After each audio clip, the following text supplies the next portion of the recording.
Buenas tardes a todos.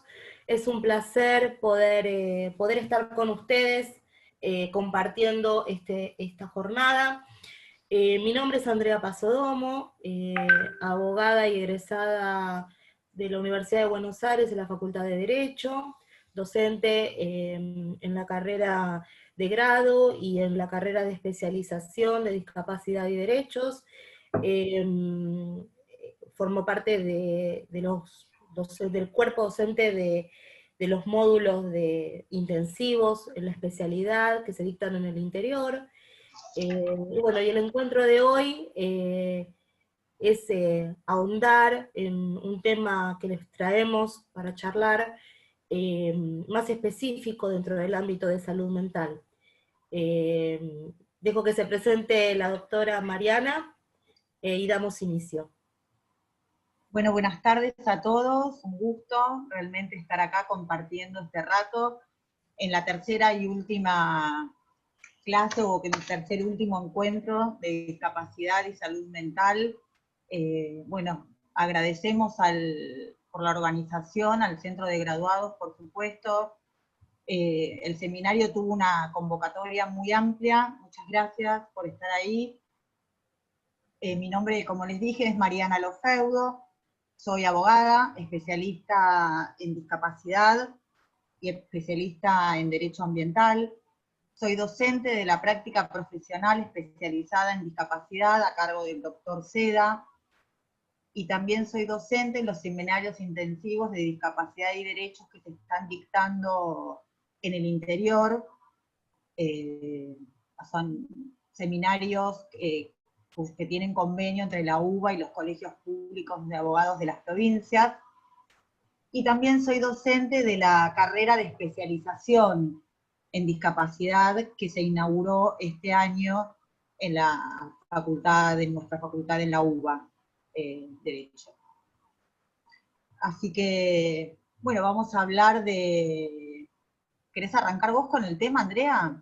Contarles un poco qué nos motivó. Pensábamos sobre qué traerles hoy a colación para charlar, y nos pareció interesante poder repensar y debatir con ustedes todo lo concerniente a las prestaciones de acompañantes terapéuticos, que más que nunca es una figura de apoyo dentro del marco de las prestaciones que se brindan en salud mental.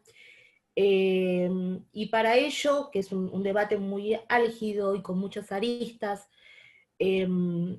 creemos conveniente partir y dar un marco introductorio como para saber desde dónde nos paramos para hablar este tema. Básicamente, a ver si Mariana me colaborás en esta introducción. El marco, la ley madre en todo lo que es prestaciones de discapacidad troncal a nivel nacional es la ley 24.901. Una ley que prevé todo un marco de prestaciones básicas a favor de las personas con discapacidad, y es una ley que tiene una finalidad de cobertura integral hacia esas personas, con una mirada de dar todo aquello que se necesita en función de que esa persona con discapacidad pueda realizarse plenamente y estar inserta dentro de la sociedad, con un pleno ejercicio de todos sus derechos. Mariana, el tema de la 23.660, que se entrelaza con la 24.901, Ley de Obras Sociales, el Sistema Nacional del Seguro de Salud, si querés contar ese ensamble que se hace. Sí, cuando decidimos qué rumbo darle o qué podía ser algún aporte importante con respecto a todo lo que es discapacidad y salud mental, que es un tema muy amplio, evaluamos esta cuestión que a la hora del litigio o a la hora de la solicitud de la prestación se vuelve bastante controvertida y compleja. No solo la de asistente terapéutico, sino la de asistente domiciliario, y ahí notamos que hay que hay muchísima confusión con respecto a esto. Vamos a arrancar con la Ley Marco de Discapacidad como para ir situándonos en esta problemática. La Ley 24 de 1901 es la Ley Marco sobre los derechos que habla de las prestaciones de habilitación y rehabilitación a favor de las personas con discapacidad. Es una ley vieja del año 1997, o sea que ya hace varias décadas que está en funcionamiento, y es una ley que establece un montón de prestaciones a favor de las personas con discapacidad para lograr, porque la finalidad que impuso el legislador en ese momento era lograr la inserción social de las personas con discapacidad, a través de un montón de prestaciones que brinda la ley, no solo médicas, sino sociales y asistenciales. Dentro de la enumeración que tenemos desde prestaciones que tienen que ver con escolaridad, con formación laboral, prestaciones terapéuticas, prestaciones que tienen que ver con medicamentos, internación psiquiátrica, transporte, prestaciones de apoyo, centros de día, hogar. hogar. Establece un montón de prestaciones. Estas prestaciones no son taxativas, sino que son enumerativas, porque el mismo concepto, la misma definición, perdón, de discapacidad es dinámica. Esto es dinámico, es una situación que cambia todo el tiempo, así como la ciencia también viene avanzando. Entonces no podemos hablar, bueno, estas son las prestaciones y nos quedamos en eso. Son enumerativas. Después de varios años de problemáticas que se suscitaban a la hora de la solicitud, digamos, de la prestación de asistente domiciliario, la 24.901 sufrió una modificación en el año 2009 de la ley 26.480, que incorpora en el artículo 39, en su inciso D, al asistente domiciliario. Y lo que vamos a hacer a lo largo de la charla es ver las problemáticas que traen aparejadas la prestación de asistente domiciliario y la prestación de asistente terapéutico, y cuáles son sus diferencias y qué pasa con todas estas prestaciones. Entonces, claramente la prestación de asistente domiciliario, después de mucho debate y mucho litigio, se incorpora a la 24.901. ¿Qué nos dice? Que se va a otorgar y se va a brindar el apoyo. O sea, fíjense que ya hablaba nuestra ley de apoyo, dejan de ser apoyos, el asistente domiciliario y el asistente terapéutico. Y nos hablan de que se va a brindar esta prestación para favorecer la vida autónoma de las personas con discapacidad o para evitar o acortar tiempos de internación. Claramente esta prestación se refiere a las personas, o está destinada a las personas que tienen una discapacidad motriz. En ningún momento acá se habla de cuestiones que tengan que ver con la esfera de la salud mental. ¿Para qué se solicita un asistente domiciliario? Se solicita para brindar apoyo en cuestiones que tengan que ver con el aseo de la persona con discapacidad, de su vestimenta, de la comida. Y ¿puede el asistente domiciliario, por ejemplo, hacer la comida de la persona con discapacidad? Sí puede, pero no es una persona, no es un personal de casas particulares. No está justamente destinada para eso. Claro. Y vale la pena acotar en este punto que el ámbito de incumbencia, de trabajo de objetivos, de este acompañante domiciliario, que está dentro del ámbito de la asistencia o apoyo a las personas con discapacidad, más vinculado con lo motriz, tiene que ver con esta autonomía, tiene que ver con el autovalidamiento en las actividades de la vida diaria de todas las personas, ¿no es cierto?, dentro de su hogar. Y en este punto hay mucha confusión en cuanto a la denominación, Y de repente, si ustedes leen fallos, van a ver que se hablan, cuando se refieren dentro de lo que se hace al acompañante terapéutico, se confunde. Hemos tomado lectura de distintos fallos en donde aparece el término acompañante socioterapéutico, acompañante domiciliario terapéutico. eh, y este... Perdóname que te interrumpa, Sí, Andrea, sí. que encontramos un fallo que resulta hasta ya casi gracioso, que en el primer párrafo empieza hablando del asistente domiciliario, en el segundo del asistente terapéutico y en el tercero del asistente motor de no sé qué. O sea, fíjense que desde la doctrina y desde la jurisprudencia muchas veces también se confunden estas prestaciones que básicamente no tienen nada que ver. Una está destinada a las personas con discapacidad motriz y el asistente terapéutico está dentro de la esfera de la salud mental. No tiene nada que ver si tiene una discapacidad motriz, y las funciones son totalmente distintas.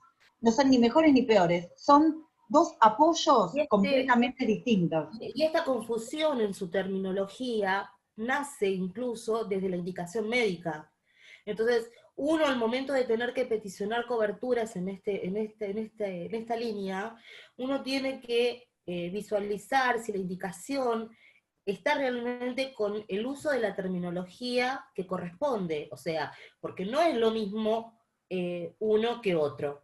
Y desde el ámbito médico, pareciera que es lo mismo, pareciera que si está la palabra terapéutico, ese acompañante va a ser la función que hace en realidad quien tiene un rol de acompañamiento domiciliario. Entonces es correcto, es bueno, es idóneo que tengamos claros estos conceptos y la diferencia que hay entre uno y otro, también para enderezar aquella indicación, dándole la titulación que corresponda a la funcionalidad que se pretende en ese apoyo. Si yo pretendo que la persona con discapacidad tenga el apoyo de autovalidamiento, de destreza, que hace de socialización, de revinculación con el entorno, que va de la mano de la salud mental frente a las personas con discapacidad en el ámbito de salud mental, y yo me encuentro con una indicación médica que me habla de acompañante domiciliario terapéutico, yo teniendo claro esos conceptos, voy a pedir que se haga una prescripción realmente acorde y ajustada, porque eso es lo que nos va a permitir peticionar como corresponde ante la obra social, ante la prepaga, y también en su caso reclamar la cobertura y el acceso en la justicia. Entonces, es bueno partir de estos conceptos. Y teniendo aclarada la salvedad de esta confusión que observamos con la doctora Lofeudo, en la lectura de distintos fallos, cuando hablamos de acompañantes terapéuticos, hablamos de un montón, o sea, se parte de ese apoyo hacia la persona con discapacidad mental, intelectual, que requiere un direccionamiento y acompañamiento de su conducta, requiere el ser un vínculo con el entorno, siendo como facilitador para que esa persona con discapacidad, dentro del marco de todo lo que puede hacer, lo haga per se, por sí misma, con ese apoyo en la justa medida que lo necesite, pero sin anular a la persona con discapacidad, ¿sí? ¿Querés, Andrea, compartir la pantalla? Sí, vamos. Compartamos, sí, ahí vamos. Y vamos a ver todos los problemas que hay de falta.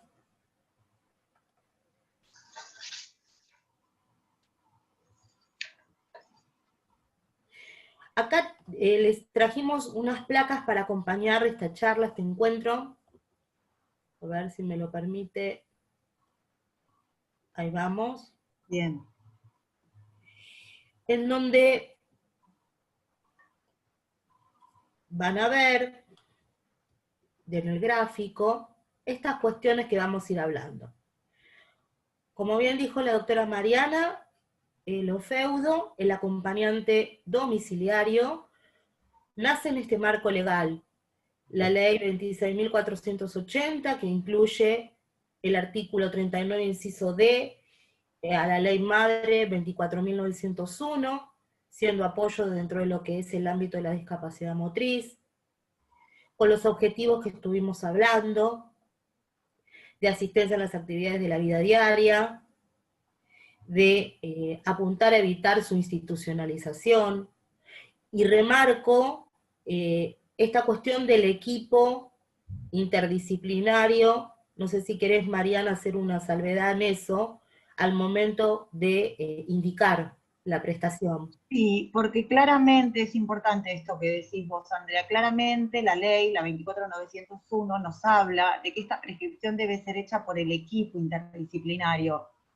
Y ahí también se generan confusiones entre, bueno, ¿quién va a ser el médico o qué especialidad, digamos, dentro de la medicina va a ser el que prescribe el asistente domiciliario y quién va a ser el que va a prescribir el asistente terapéutico? Porque no podría, digamos, en principio, un pediatra prescribir un asistente terapéutico porque no estaría dentro de lo que es la esfera de la salud mental.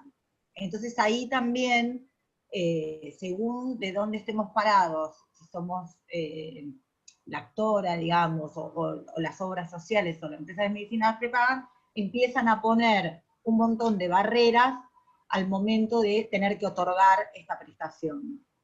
Que es cierto, tiene que estar, o sea, lo más recomendable es que al momento de la solicitud, si fuera el médico de cabecera, por ejemplo el médico pediatra, que la pida el médico pediatra y algún otro integrante del equipo, y se presenten algunos informes de por qué se solicita, con el fundamento médico, de por qué se solicita este tipo de cobertura. Eso sería allanar, digamos, un camino que después, si no, vamos a tener que pelearlo durante el litigio.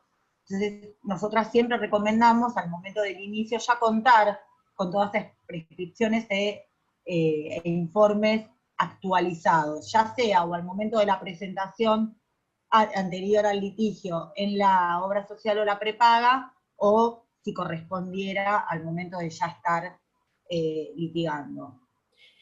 Eso Eh, por un lado. sí, perdón, no, te dejo cerrar la idea. No, decime. No, que traigo a colación, porque hablábamos tanto del marco normativo del cual emerge el acompañante domiciliario, y si uno se pone a buscar el marco normativo para justificar la figura del acompañante terapéutico, y uno tiene que, lo encuentra así como muy escuetamente como dispositivo dentro del programa de asistencia primaria de salud mental previsto por la ley 25.421, que se ensambla también obviamente con la ley de salud mental 26.657, porque apunta este dispositivo a todo lo que tiene que ver con reducir los tiempos de institucionalización, acompañar a la persona con discapacidad mental a su externación y su reinserción en el ámbito social, a revinculizarse con su entorno, en todos sus entornos, familiar, amigo, social, todo lo que hace, los vínculos que hacen y que abrazan a la persona. Pero en realidad es como que está legislativamente la figura a nivel prestacional, eh, está con una gran ausencia de estar amparados bajo un paraguas normativo, de manera taxativa. Y es un recurso que acompaña, como bien dice la placa, tiene conocimientos básicos de psicopatología y y en cuestiones de psiquiatría. Es un recurso utilizado por los equipos terapéuticos que acompañan a la persona, que hacen un ensamble en donde el trabajo y los objetivos que se plantean a ese acompañante terapéutico va a tener necesariamente que tener la supervisión de un profesional de matrícula en el área de psicología, otras veces de psiquiatría, un responsable titulado, y esto nos abre toda una serie de aristas y de problemas y de necesidades a ser subsanadas. Las obras sociales y las prepagas, sobre todo con mucho énfasis las prepagas, y sobre todo las que lideran el mercado hoy día, cuestionan el otorgamiento de este tipo de prestaciones. La figura del acompañante terapéutico es muy castigada, justamente porque no hay un marco normativo firme, claro, que establezca la prestación en sí. Se cuestiona, voy a avanzar con la filmina. Con respecto a eso, Ahí va. en esta cuestión de la falta de reglamentación a nivel nacional y de la Ciudad Autónoma de Buenos Aires, esto es clave, porque esta es el primer argumento que opone la obra social o la prepaga al momento de la solicitud de la prestación. No está nomenclado, dicen. ¿Por qué? Entonces ahí también, ahondando un poco y escudriñando en qué es lo que está pasando, decimos, bueno, hay un montón de inconvenientes. ¿Pero por qué? O sea, primero no está reglamentado. No están incluidos en el nomenclador de prestaciones básicas. ¿Qué es el nomenclador de prestaciones básicas? Hacemos un mini repaso. Es una herramienta que permite optimizar las prestaciones, porque nuestro sistema de salud es un sistema solidario, y a través del nomenclador se establece un listado de prestaciones y se fijan valores tarifarios para esas prestaciones. Después es un tema mucho más amplio para discutir si el nomenclador en realidad es contradictorio con la integralidad que propone y que establece la 24.901. Bueno, ese es otro tema que también daría como para otra clase entera. Mariana, podemos invitar a quien tenga interés en el canal de YouTube, y Sí. también quienes nos siguen, los invitamos a que puedan seguir en Instagram. El canal de la carrera de especialización de discapacidad y derechos. Ahí tenemos hecho, tuvimos la oportunidad hace un mes aproximadamente de tener un encuentro en el cual participamos ambas docentes y hablamos sobre los argumentos de la Corte Suprema en materia de discapacidad, y uno de los temas candentes fue el nomenclador, el concepto de integralidad, entendido durante mucho tiempo al 100% en el acceso a las prestaciones, y que hoy la mirada de la Corte ha cambiado, y se hablaba de esto que está haciendo referencia Mariana en cuanto a el carácter tarifario, o también no tarifario, si no era orientador en su momento y ahora sí pasó a ser aparentemente tarifario. Así que bueno, los invitamos a que accedan a los canales de la carrera de especialización, y ahí van a tener contenido audiovisual, no solamente este que le estamos comentando, sino de diversos temas que abrazan al ámbito de discapacidad y derechos. Perdón que te interrumpí, Mariana, seguí. No, excelente, excelente, al contrario. Estabas Bueno, hablando del tema de la inexistencia en el nomenclador del acompañante. claro, porque para poder estar en el nomenclador también existe previamente lo que es el Registro Nacional de Prestadores, que las obras sociales, los que prestan servicios tienen que estar incluidos. Pero se suscita el tema de que los asistentes terapéuticos no tenían hasta hace muy poco una carrera, eran distintos cursos con distintas cargas horarias, pero no se matriculaban. Entonces, al no poder matricularse, no están en el registro de prestadores y no existen en el nomenclador. Entonces, al momento de tarifar, entre comillas, el valor de la prestación, se generan también otro montón de cuestiones que ahora vamos a hablar en el aspecto digamos, del avance del sistema judicial en una especie como de reglamentación que no tendría que pasar porque genera más inconvenientes, pero bueno, también es la única solución que se puede dar por el momento. Entonces, el inconveniente es este, no están en el nomenclador. La carrera recién ahora hay carreras con título oficial. Antes eran cursos. Pero no tenemos ley. en la ciudad de Buenos Aires no se creó, no tenemos ley de asistente terapéutico. Ley que reglamente específicamente la prestación, porque cuando Claro, hacemos mención a la ley 25.421, si mal no lo tengo en mi cabeza, claro, hace establece mención obligación. al acompañante terapéutico, pero como un dispositivo y en un pedacito de un renglón, o sea, hay ausencia de reglamentación al respecto, y es lo que se viene reclamando desde las familias, desde los prestadores, ¿no? Es como una obligación genérica la que se establece, que está perfecto, pero al momento de efectivizar de ejercitar ese derecho, se torna dificultoso, porque al no estar reglamentado es, bueno, ¿puede un asistente terapéutico que tiene un curso hecho de, no sé, 80 horas brindar la prestación? ¿Es lo mismo que el que tiene un título oficial? ¿Cuánto se le paga? ¿Corresponde que la obra social o la empresa de medicina prepaga se haga cargo de esa cobertura? Bueno, sí, corresponde, eso lo sabemos y es claro, pero se suscitan todos estos problemas. No hay ley, no hay reglamentación en Ciudad de Buenos Aires, sí hay en un montón de provincias, que lo vamos a ver un poquito más adelante. Y esta cuestión de la diversidad de carreras, recién en estos últimos años se vienen solucionando. Y ustedes piensen que el tema del asistente terapéutico es un recurso, un agente de salud, podríamos decir, que se utiliza hace un montón y que tiene ya, hay probada evidencia científica del funcionamiento y del aporte concreto que hace el asistente. Es una figura muy valiosa en la esfera de la salud mental. Entonces, con estas cuestiones estamos desprestigiándola y precarizando también el trabajo de los asistentes terapéuticos.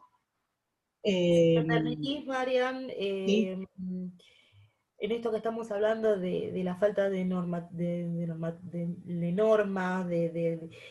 matrícula, de reglamentación sobre la figura del acompañante terapéutico, es un fuerte argumento que utilizan las obras sociales y las prepagas cuando tienen que rechazar las coberturas y cuestionarlas. Cuestionan, te dicen, en cuanto indican, ¿quién indica? Que era lo que hablábamos antes, que hacías mención. Hay otras sociedades que te dicen, no, si no está indicado por un psiquiatra, no sirve.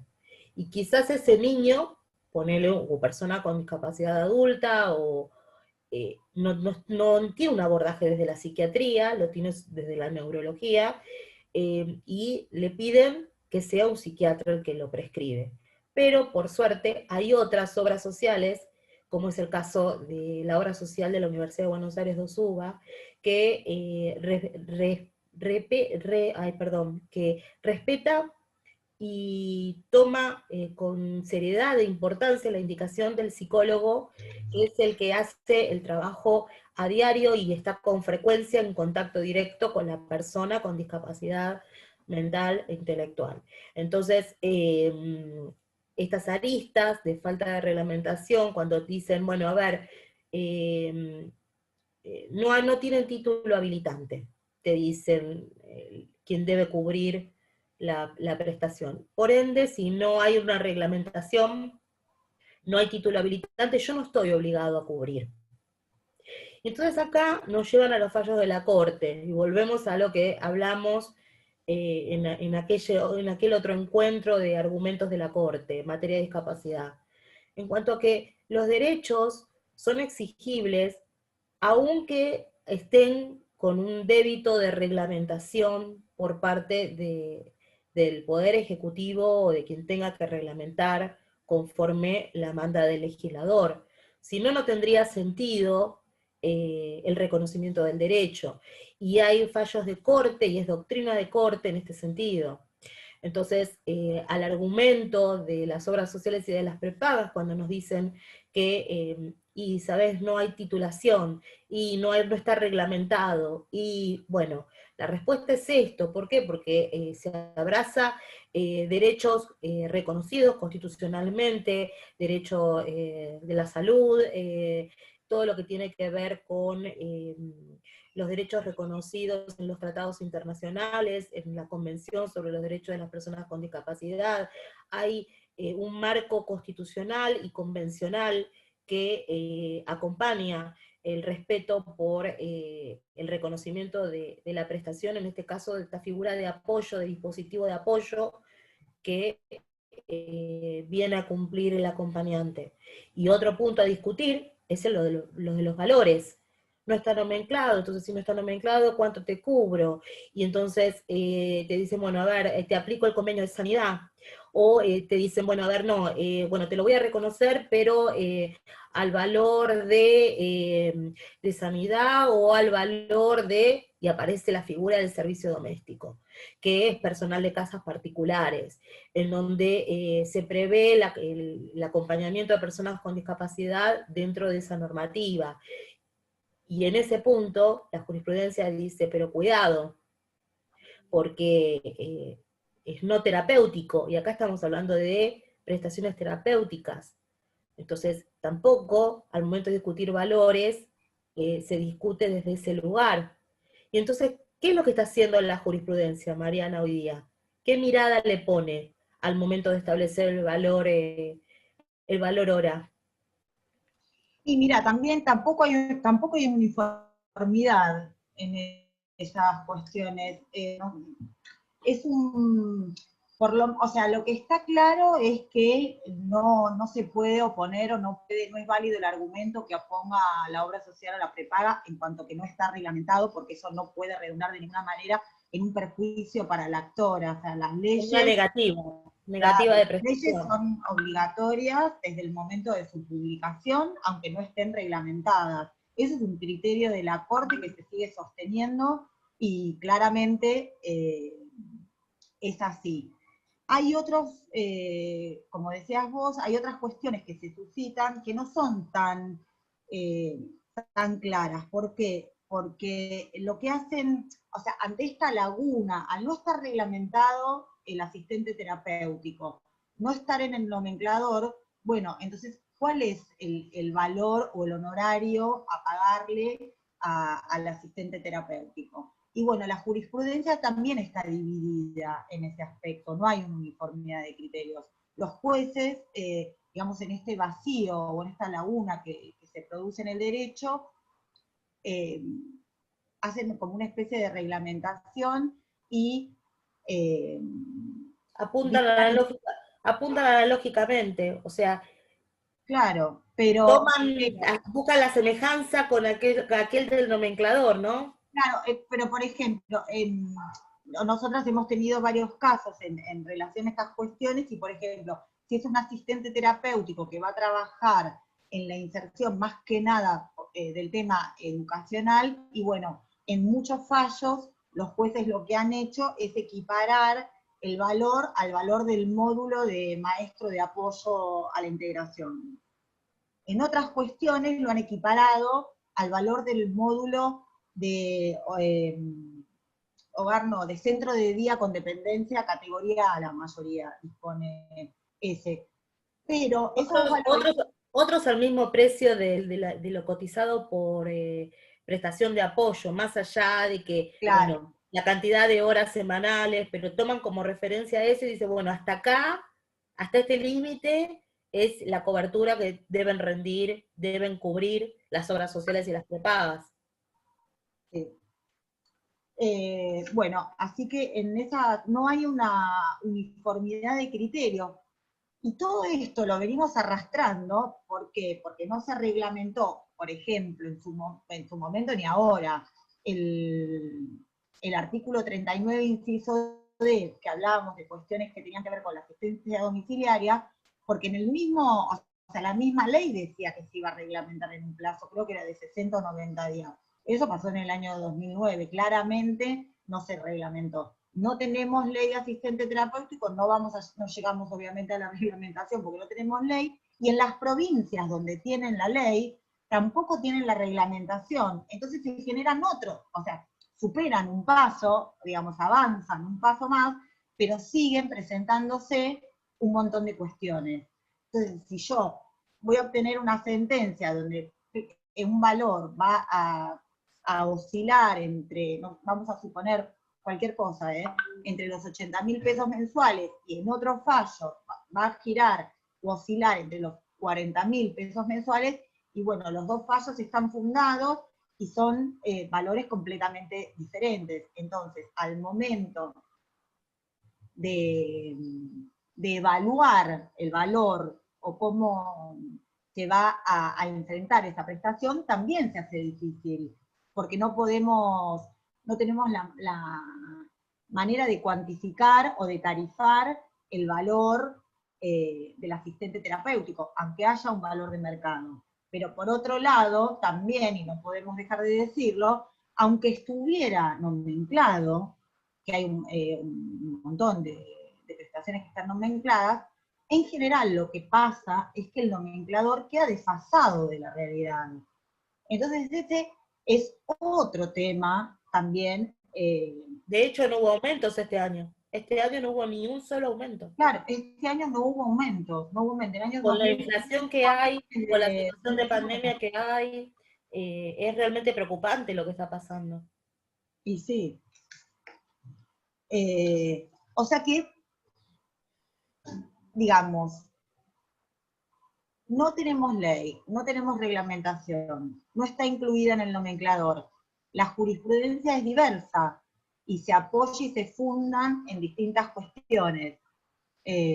Acá alguien escribe, y el año pasado hubo un solo aumento de nomenclador en diciembre y del 10%. Tal cual, tal cual. Es perfecto lo que estás diciendo.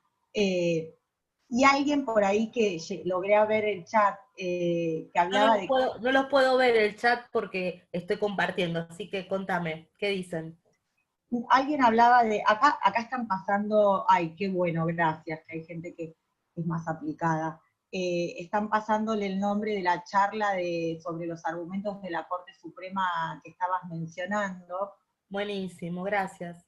Sí, muchísimas gracias. Y había alguien que preguntaba si esto no se podía fundar en el artículo 19, de la Convención sobre los Derechos de las Personas con Discapacidad. Todo nos lleva al artículo 19, al artículo 20, claro, y al resto de todos los artículos. Obviamente, o sea, uno recurre a los tratados. Es más, también podríamos, nos ponemos en otra discusión que no amerita ahora, pero también está la figura del asistente personal dentro de la Convención. O sea, uno utiliza como abogado herramientas y va hurgando por dónde ingresar. Es indudable que la figura de apoyo está, pero también es indudable que se necesita esta reglamentación, esta profesionalización, este reconocimiento que dignifica y que enaltece al profesional que brinda la prestación de acompañante terapéutico y le da un lugar realmente que merece tener, y que es importantísimo para la persona con discapacidad mental, y también para su entorno familiar, porque eso permite que la familia se vincule desde otro lugar con la persona, y afianza los vínculos y arma redes, y se hace un trabajo con ensamble, con el equipo terapéutico que lleva a la persona con discapacidad en sus tratamientos. Nada, obviamente que sí, yo comparto, y Mariana, compartimos las dos, esta cuestión de la vida independiente en el artículo 19 de la Convención, el de la movilidad personal en el artículo 20, sin lugar a duda es así. Hay algo que no quiero que no se nos escape, que estas mismas problemáticas de falta de reglamentación, de que discutan, te lo cubro pero no está reglamentado, no hay titulación, no está profesionalizado, el valor puede ser sanidad, puede ser, estas mismas cuestiones están sobre la figura del acompañante domiciliario. Porque si ustedes leen el artículo 39, inciso D, de la ley 24.901, establece en sus últimas líneas ese inciso conforme a la reglamentación de la autoridad de aplicación. Entonces, hay un débito, se debe ¿no? Se debe reglamentar, se debe legislar. Sí, Nación, nación, y ahí te voy a dar el pie, Mariana, para entrar en la filmina siguiente. Nación y ciudad no tienen reglamentación sobre la figura del acompañante terapéutico en cuanto a qué, cuánto, cómo, qué línea de profesionalización, registro de ateo, no, matriculación y demás. Pero en las provincias, ustedes saben que en materia de salud, las provincias han reservado dentro de su competencia el legislar.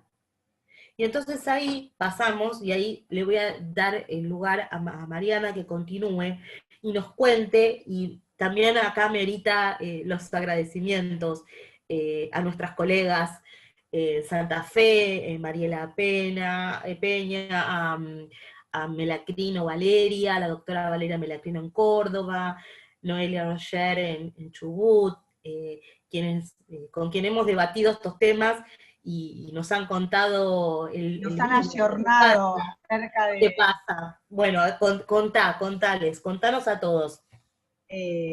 bueno, primero adhiero obviamente al agradecimiento a las colegas y también representantes de todas estas cuestiones en sus provincias. Gracias por el debate y por el intercambio. En estas provincias se ha legislado acerca del asistente terapéutico y se han solucionado algunas cuestiones, como hablábamos antes, pero no todas, digamos, han aparecido otras. Por ejemplo, Córdoba. La ley es relativamente nueva, del 2016, tienen una carrera en la que se otorga un título oficial y se creó un registro de asistentes terapéuticos. Entonces eso soluciona un montón de cuestiones, porque yo ya sé que para ser asistente terapéutico, si quiero matricularme y poder trabajar para las obras sociales y de las prepagas, puedo acceder a esa carrera, me voy a titular, me voy a matricular y voy a pertenecer a un registro. Entonces voy a poder, las obras sociales provinciales, no las nacionales, las provinciales, las incluyen dentro de su nomenclador, digamos, al tener esta ley. La problemática con las obras sociales nacionales sigue existiendo y digamos, paralelamente a esto. Es interesante la ley de Santa Fe, que es muy nueva, hace muy poquito, creo que fue de enero, recién Enero, febrero, sí. eh, no sé cómo lo estarán aplicando con respecto ahora, o cuál habrá sido el protocolo específico con respecto a la pandemia, porque lo que también tenemos que aclarar es que se han suspendido las prestaciones, muchas de asistentes terapéuticos, y hace muy poco recién se empezaron a habilitar este tipo de prestaciones. Bueno, esta de Santa Fe que crea también un registro de asistentes terapéuticos y hace la salvedad, porque al momento de la sanción de la ley existían agentes de salud como asistentes terapéuticos que no habían hecho la carrera con el título oficial.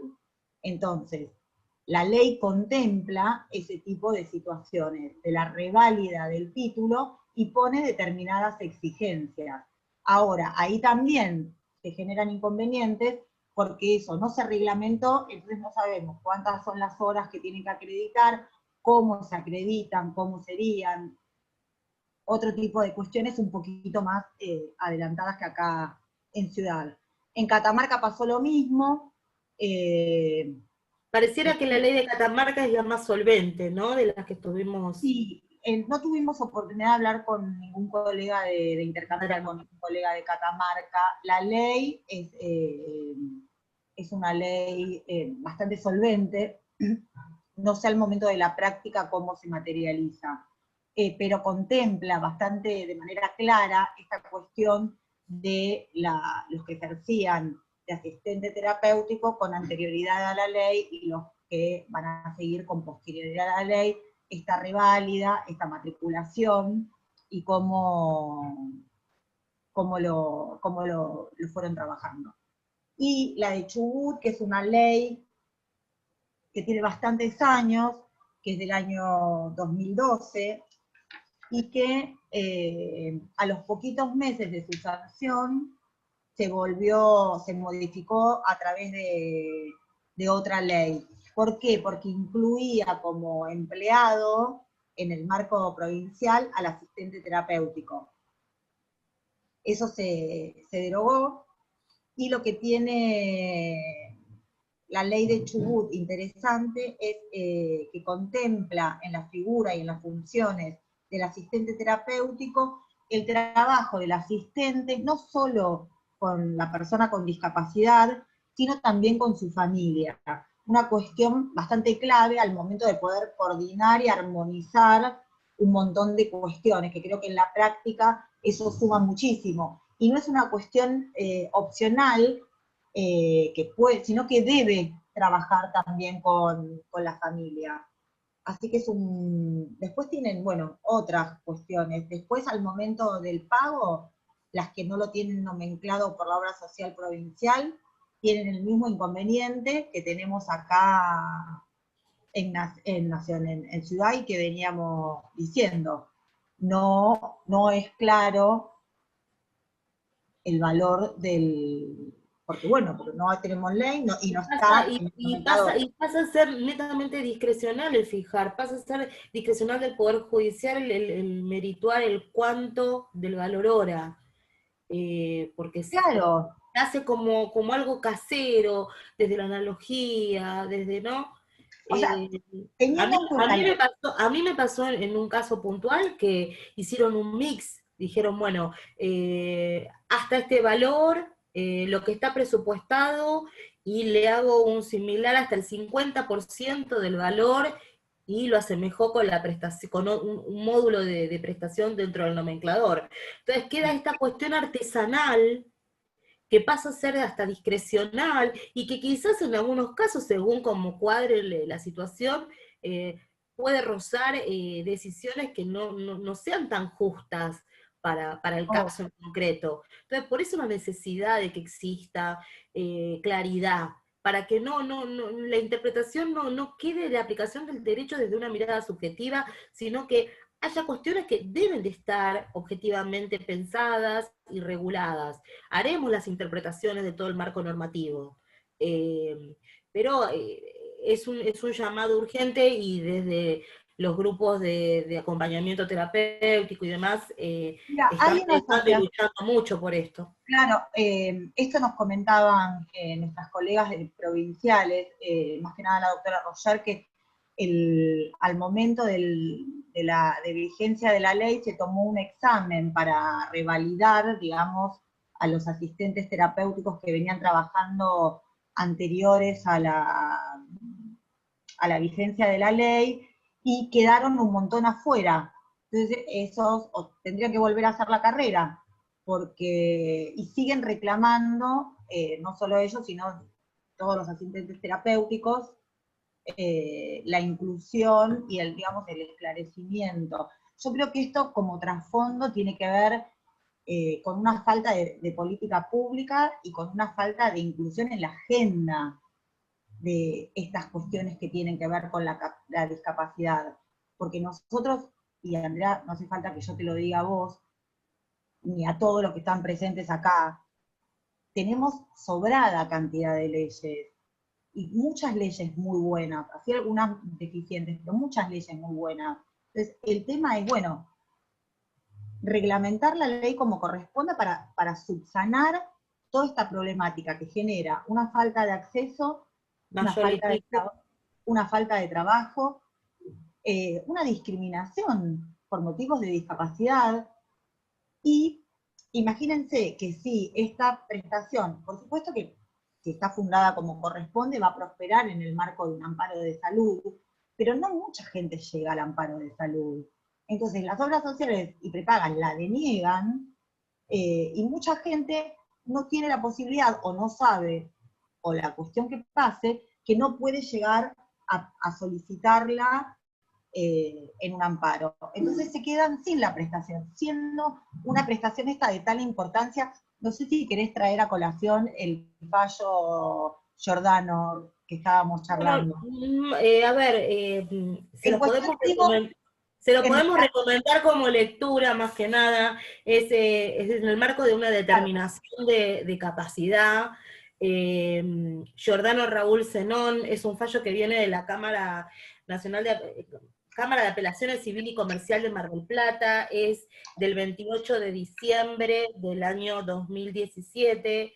Y básicamente en este caso se discutía, en este fallo se discutió, el señor Giordano era un hombre de avanzada edad, afiliado a PAMI, había pasado su vida 25 años institucionalizado, con diagnósticos también de salud mental, entre otros, y no tenía familia, no tenía nadie.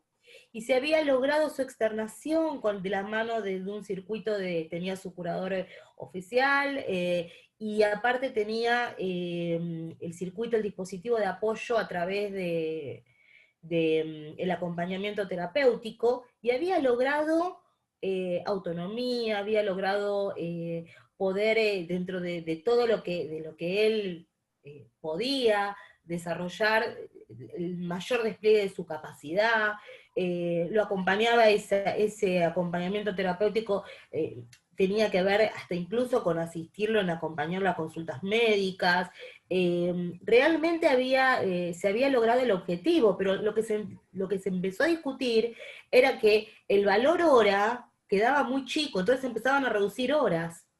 Y en esta reducción de horas, PAMI que decía, y mira, el subsidio que yo doy, ustedes vieron que PAMI se maneja con subsidios, el subsidio que yo doy es hasta acá y no puedo dar más, y esto es un sistema solidario, y bueno, frente a todo ese marco, la jueza dicta en el marco de la determinación, en el proceso de determinación de capacidad, que en realidad tiene que ver con, se llama jurídicamente así, pero sabemos que partimos de la capacidad de la persona y que en realidad el juez lo que hace es restringir en aquello que se necesita y poner los apoyos que esa persona con discapacidad requiere.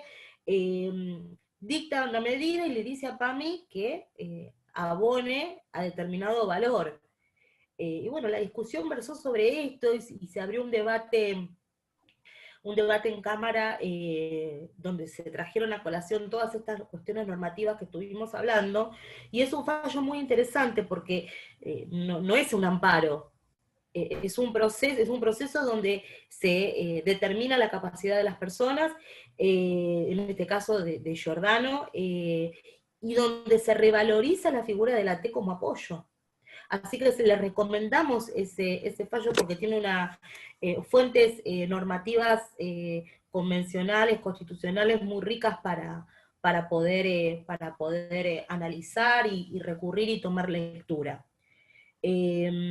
Como pueden ver, en lo que venimos hablando hasta este momento, la necesidad de capacitación y del abogado litigante cada vez es mayor. sí. Ya sea que se dediquen a hacer cuestiones de acceso a prestaciones, en el ámbito de discapacidad, en el ámbito civil. No podemos improvisar, la exigencia cada vez mayor, hay cambios jurisprudenciales notables en estos últimos años, que exigen una mirada más estudiosa del abogado litigante, así que la verdad es Sí, que Andrea, es una invitación a seguir capacitándose, sí. no, lo que te quería sumar es que cada vez también las cuestiones se van complejizando y cada vez también hay más cantidad de leyes, resoluciones y cuestiones a tener en cuenta al momento de asesorar o de litigar. Entonces es como que eh, hay que capacitarse y hay que especializarse para poder dar una respuesta eficaz y concreta a las personas con discapacidad, a sus familiares o a quien sea que estemos asesorando. Más que nada teniendo en cuenta que los derechos que están en juego son derechos que no tienen que ver con cuestiones patrimoniales, no estamos hablando del derecho a la salud, derecho a la calidad de vida, derecho a la vida. Eh, entonces, más que nada, desde el punto de vista profesional y desde el punto de vista ético nos debemos esa capacitación, porque no son sencillas las respuestas que viene dando el Poder Judicial. Y esto que hablábamos de poder arrancar un amparo, miren lo que estamos hablando, pero conocer la cuestión como para decir, bueno, yo voy a arrancar este reclamo en una instancia anterior a la judicial o judicial, como sea, con las cuestiones claras, porque si no sabemos, cuando nos trae la prescripción médica, el actor, si corresponde un asistente domiciliario o un asistente terapéutico, ¿en qué vamos a terminar? Si hay desconocimiento de parte del Poder Judicial, entonces de nosotros poder aclarar y solicitarle, e instar al Poder Judicial a que me dicte una medida como corresponde y fundada como corresponde, porque tal vez en primera instancia me fue bien, pero después me lo dan vuelta en cámara y no me va bien. O si llego a la corte, si yo no puede haber un fallo que hable de que me da el asistente terapéutico y en el renglón de abajo el asistente domiciliario y en el renglón de abajo el acompañante en motor. Porque ¿qué es lo que me dio? O sea, yo tengo que tener claro qué es lo que voy a solicitar y cómo lo voy a fundar para exigirle eso mismo al juez. Y yo no sé, y la sentencia sale así, o la medida cautelar, ¿cómo voy a peticionar lo que corresponde o cómo voy a recurrir si yo no lo conozco? ¿Cómo le voy a decir? Viene el cliente o el paciente, como les dice Andrea, con una prescripción médica y me puso asistente terapéutico y era asistente domiciliario. Hay una brecha, o sea, en base a todo lo que vimos, hay una brecha, o sea, son dos cosas, en realidad no hay ninguna brecha, son dos cuestiones totalmente distintas y que se manejan en dos esferas distintas y que se fundan en cuestiones distintas. Entonces, es básico que lo tengamos claro para poder exigirlo y peticionarlo como corresponde y obtener una sentencia razonada y fundada acorde a lo que yo pedí, ¿sí? Eso pedí. Por eso vale la pena en el marco de nuestra casa de estudios recordar que dentro de lo que es el ámbito de posgrado, la Sí, carrera invitarlos también. las carreras, invitarlos, sí, la carrera de especialización de discapacidad y derechos, que este año tomó la modalidad de carrera de especialización, se puede incluso realizar hoy día de manera online, de manera a distancia, con invitados enormes de trayectoria y que hacen a la formación. Incluso quiero compartir con todos el contarles que la Universidad de Buenos Aires, en la carrera de especialización, extendió sus brazos cruzando la frontera y estamos dictando con Chile. Así que Argentina y Chile en esta capacitación se extiende hacia el otro lado. Por eso revalorizar lo que tenemos, que es tan bueno, y invitarlos a que se sumen a nuestros espacios. Si les parece, y si las chicas que manejan todo lo que es esta cuestión informática, les dijimos si teníamos la posibilidad de quien quiera hacer alguna pregunta, levanta la mano con el dispositivo que permite el Zoom, y les van a permitir desbloquear el micrófono mencionando quién es la persona para que puedan interactuar con nosotros antes de despedirnos, poder evacuar dudas y repensar lo que tengan necesidad de repensar para aquellos que se hayan quedado con nosotros hasta el final. Sí, a ver si hay alguien. Había en el marco de disertación alguien que había levantado mano. Yo leí por ahí, pero... Mira, yo lo que sí leí, que ahora no lo encuentro en el chat, es una pregunta de que preguntaban en qué provincias había leyes de AT, yo acá lo tengo anotado, y les voy comentando mientras alguien, si se deciden hacer alguna pregunta. En Tierra del Fuego, donde hay, voy a decir, Tierra del Fuego, San Juan, Neuquén, Entre Ríos, Santa Cruz, Río Negro, Chubut, Córdoba, Catamarca, San Luis, Tucumán y Santa Fe. Esas son todas las provincias. Ahí alguien levantó la mano.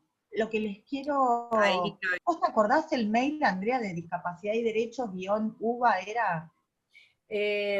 Ay, no lo tengo en este momento fijo, no quiero equivocarme.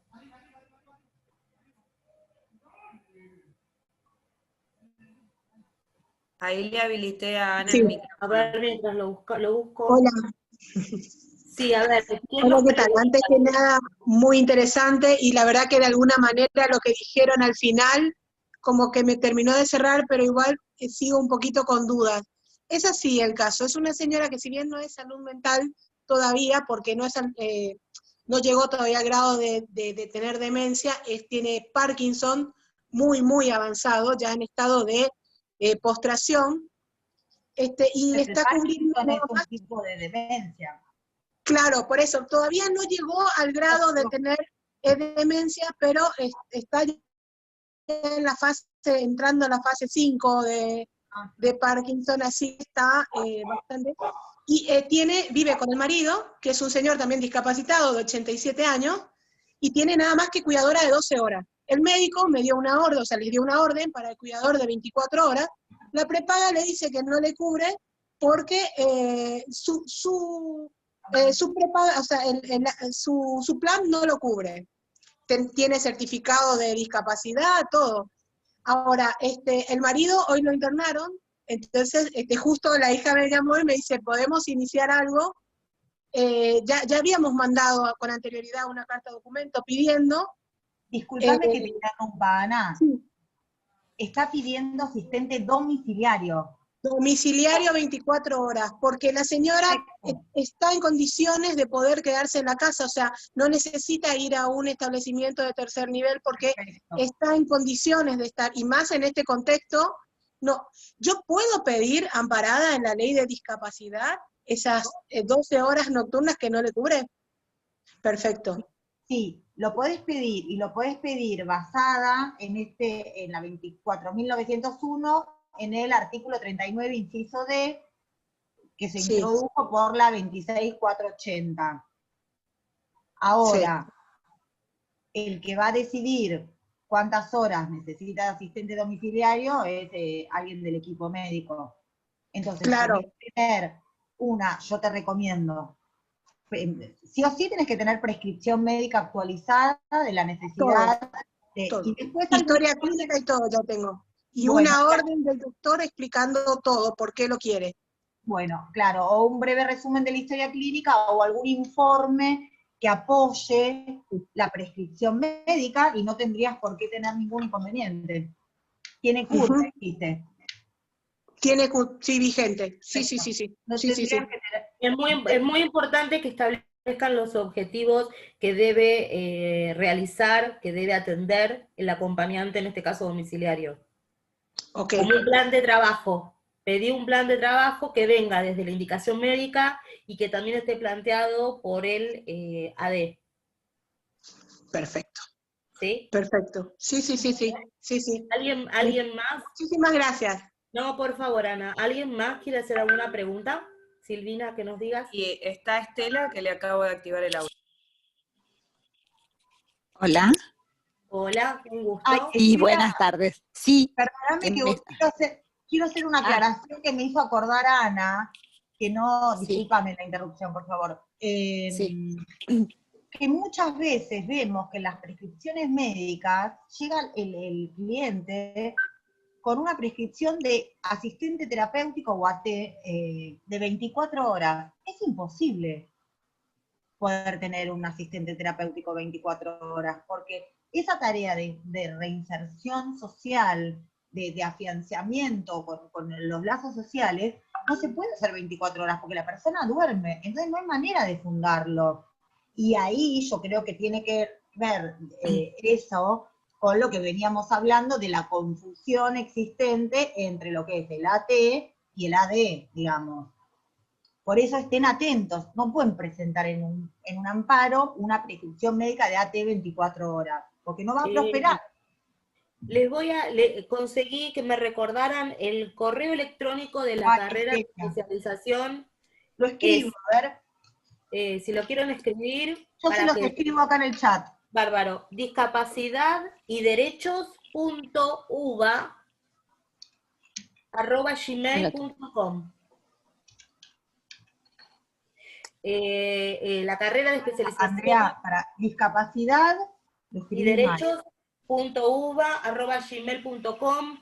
El director académico de la carrera es el doctor Juan Antonio Seda, a quien desde ya le agradecemos el habernos sumado a este espacio para poder estar hoy con ustedes. Es el director de la carrera de especialización y de los seminarios intensivos que se vienen dictando ya desde hace tiempo y se siguen dictando. Ahí apareció en el chat, en el interior y bueno, por supuesto del posgrado y de la carrera de especialización. Es nuestro titular. Estela quería hacernos una pregunta. Sí, ¿qué tal? Buenas tardes. Buenas tardes. El caso mío es, bueno, justamente es de mi mamá. Bueno, yo soy abogada, estoy pensando en el tema del amparo. Ella tiene el CUD y tiene 2 personas que la cuidan. Y tal cual como dijeron ustedes, como no está reglamentado, el hospital italiano lo que hace es, le reconoce como si fueran empleadas de casas particulares. Entonces, también me queda la duda respecto de, como miré las charlas que ustedes hicieron del criterio de la Corte, es hasta dónde la familia tiene que cubrir y hasta dónde la prepaga cubre, porque en realidad 2 personas en 24 horas, que es lo que necesita mi madre, me están cubriendo 36.000 pesos, que es muy poco. Entonces, bueno, es muy poco, por eso. Un poco. ¿Cómo? Que no es nada lo que te cubren.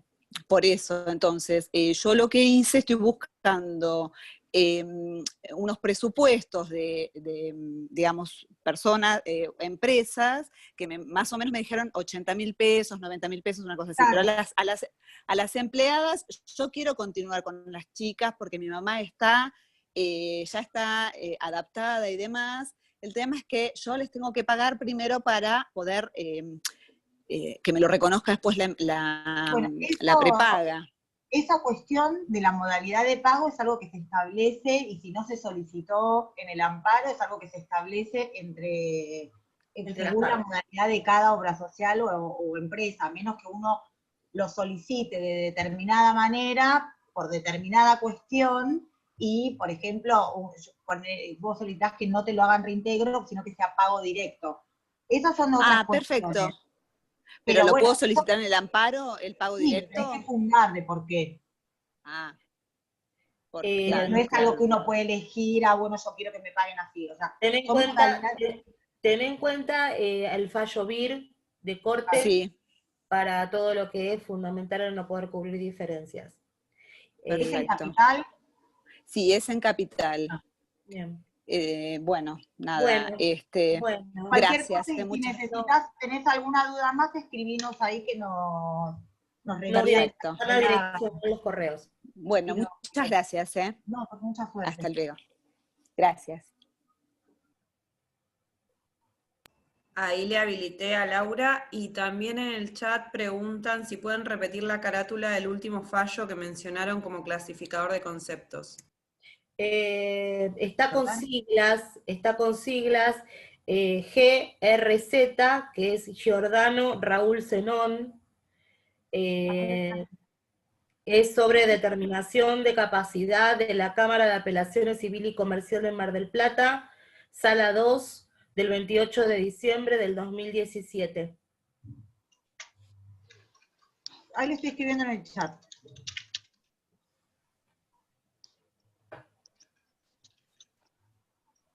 Hola, buenas tardes. Soy Laura Cariac, de Mar del Plata.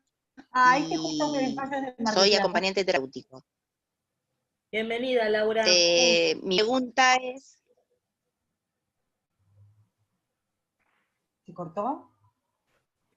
Se apagó el micrófono.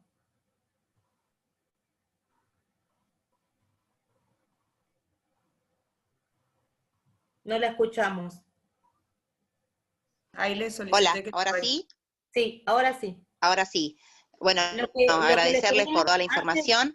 Decía...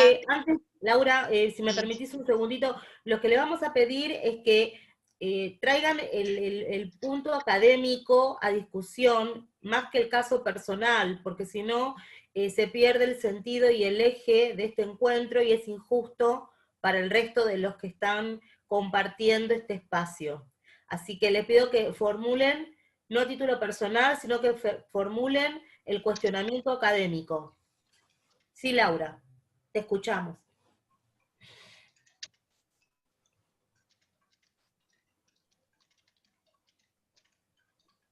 Sí, como compañero terapéutico hablo. Mi pregunta es si la familia, como ustedes explicaban, tal vez no cuente con una abogada o abogado muy experto en discapacidad para hacer un reclamo. Y en otros casos hay familias que no tienen el recurso económico para iniciar una acción legal con respecto a su hijo o hija, en este caso. ¿A quién puede? Porque me ha preguntado si se podría dirigir, al no tener recurso económico para pagar abogados, a la Defensoría del Pueblo, que también sería como una manera gratuita de conseguir apoyo para el reclamo a una obra, una paga, por ejemplo, o obra social en tal caso. Mariana, ¿querés responderle? Yo en Mar del Plata desconozco si hay, como acá nosotras estamos en... Colegio de Abogados y Defensoría Federal. No, eso sí, pero patrocinio jurídico gratuito como el de acá de la UBA. Tiene que tener bajos recursos para Pero que sea sí, en el Colegio de Abogados de Mar del Plata, ¿por qué no pregunta? O en las defensorías, pero no en la Defensoría del Pueblo. Si es en Capital, no, ya sé, pero aprovecho para decir que si es en Capital, nosotros somos docentes en la práctica profesional en la Comisión 1400 del doctor Juan Antonio Seda, que se especializa en discapacidad y derechos, y que si no tienen recursos pueden hacer uso del servicio del patrocinio jurídico gratuito, y lo atendemos desde la facultad. Lo atienden obviamente los alumnos, pero con el equipo docente supervisando y guiando todo lo que es la actuación profesional. ¿Tenemos alguna más? Hacemos una, dos más y vamos ya cerrando. Sí, hay dos más. Ahí María Celeste le pedí que active el audio.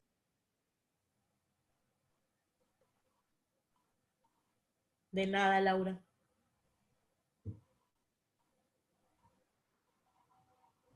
Bueno, María Celeste desapareció. Ahí está María Cecilia, que es la otra persona que tenía una consulta. ¿Qué tal? Buenas tardes. Me interesa, el artículo 1 de la 24901 nos habla de la cobertura integral, ¿no? Y muchas veces las prepagas aplican topes a los reintegros. Entonces, cuando hay un vínculo especial con la persona con discapacidad, uno como abogado solicita que se mantenga esa prestación con el prestador por fuera de la cartilla.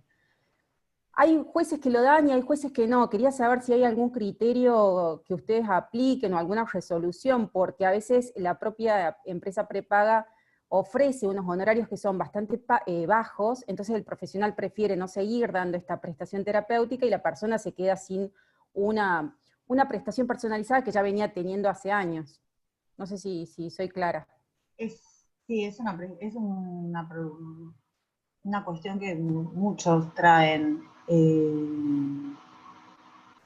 Bueno, la realidad, a ver, Mariana, si compartís mi pensar. Uno en principio tiene que agotar el haber pedido. Si no tienen prestadores, vamos a partir de una salvedad importante. Si no hay prestadores, tienen que salir a cubrir por fuera de cartilla en materia de discapacidad.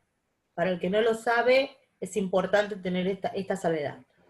Ahora, puede pasar de que yo vengo con el equipo hacía un montón de tiempo, hay un vínculo, y ese vínculo es realmente trascendental para garantizar la idoneidad del tratamiento. Por ejemplo, cuando la persona con discapacidad mental o intelectual tiene su gran debilidad en lo relacional. en lo social. Entonces, ese vínculo hay que defenderlo desde lo médico, fundarlo desde lo médico, y partiendo de ahí es que se accede y se reclama la cobertura, y se discute la cobertura. Hay jurisprudencia que pone todo el realce, y mucha, en la indicación médica. Y en que es el médico el que quien está en mejores condiciones para prescribir y para indicar a su paciente, porque es el que mejor lo conoce. Y hay un montón de jurisprudencia en este sentido. Con lo cual, Cuerpo Médico Forense se ha expresado y ha sido trascendental en los recursos, en las acciones de amparo, en su pronunciamiento, y ha sido muy tenido en cuenta al momento de fundamentar y argumentar las sentencias definitivas, dictadas por magistrados de primera y de segunda instancia. Así que se puede pelear desde ese lugar perfectamente, perfectamente. ¿Mm? Gracias, Andrea, muchas gracias. No, de nada. Hay algunos que preguntan reiteradamente, vi varias veces, agradezco al que subió el fallo de Giordano, muchas gracias, y preguntan qué pasa con las personas que no tienen obra social o prepaga. Bueno, eso lo establece directamente la ley, la 24.901, que es el Estado, que a las personas que no tengan recursos va a brindarles las prestaciones de esta ley. En los hospitales hay dispositivos, no sé cómo están funcionando, no sé si vos tenés, Andrea, conocimiento cómo estarían funcionando en el marco de lo público, específicamente el tema, o sea, todas las prestaciones. La verdad que yo vuelvo, parezco reiterativa, pero los invito a ver los archivos audiovisuales subidos en mi canal de Discapacidad y Derechos, porque tuvimos la oportunidad en aquella jornada, la doctora Noelia Malvina Cofré y el doctor Juan Antonio Seda hablaron en temas de amparo. Nosotros nos focalizamos en los argumentos de la Corte, pero más allá de volverlos a invitar en ese sentido, les digo que uno como abogado litigante, cuando ve una situación de extrema vulnerabilidad, uno siempre piensa, ¿cómo hago para que esa persona ingrese al sistema de salud? Y eso, a ver, en principio obviamente el Estado debe responder, pero esa persona necesita, más allá de esa prestación, necesita tener cobertura de salud. Entonces, hay diferentes vías, diferentes canales por el cual yo puedo hacer ingresar a esa persona al sistema de salud, que obviamente exceden este marco de debate.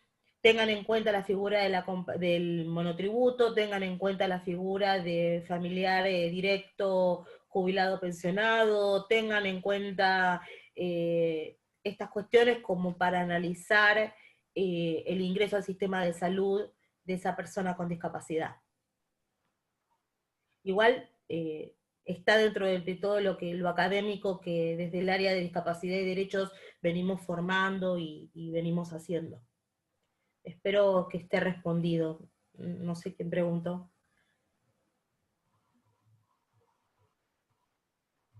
Pensiones no contributivas es todo un tema. Ustedes nos llevan al mundo a un universo.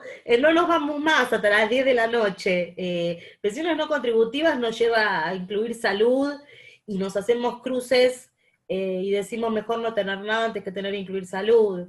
Así que nada, hay jurisprudencia en este sentido, que uno puede solicitar la baja en incluir salud, no en la pensión, y pelear el acceso a la obra social por otra vía, porque en realidad incluir salud, lejos de proteger, excluye. Es así. Silvina, no quiero mirar el chat porque si no, no nos vamos a ir más, prefiero que No levantaron más la mano, habían levantado la mano pero la bajaron, así que no hay nadie ahora. Bueno, Bueno. esperamos, siguen haciendo, ¿cómo está funcionando el patrocinio del agua? Excelente. La comisión 1400 a cargo del doctor Juan Antonio Seda, en donde la doctora Lofeudo quien les habla, la doctora Rocío Fernández, Fernanda Raffo Palma, Sofía Costa, Carolina Wynn, estamos todos, Rocío Fernández. Rocío la nombré, Perdón. estamos todos dentro de la Comisión 1400, funciona perfecto, y nada, y es un gusto poder trabajar en ese espacio, formar colegas y tener un trabajo de universidad y sociedad ensamblado como corresponde. Devolver a la sociedad lo que la facultad nos dio. Bueno, Muchísimas gracias, muy lindo el encuentro. Esperamos haber aportado un poquitito de claridad a este tema. Y bueno, cualquier consulta que nos quieran hacer, nos escriben al mail discapacidadyderechos.uva@gmail.com, que ya lo pusimos en el chat. Y bueno, muchísimas gracias nos convocan y nosotros contestamos nos hacen llegar a nosotras y nos mencionan la consulta para responderles. Gracias a todos por compartir este rato. Gracias.